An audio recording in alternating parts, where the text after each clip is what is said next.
पुरी रे पहुंचला रथघाट नयागढ़ दसपल्ला बनखंड पुरी रे गतकाली प्रथम रथघाट पहुंची दुईटी ट्रक रे प्राय 40 टी गड़स छोट बड़ काठ रही मोट 865 खंडरू से 84 खंड काठ पूर्व वर्ष बड़का थिला।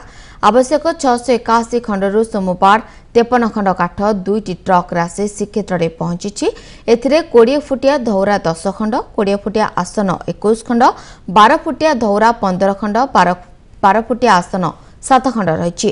तेज एमध्यु 12 फुटिया धौरा काठ आसंता सरस्वती पूजा दिन रथ निर्माण लगी पूजा करा जिवो। चलित वर्ष जगन्नाथ महाप्रभु रथयात्रा निमंते 681 खंडर काठर आवश्यकता था।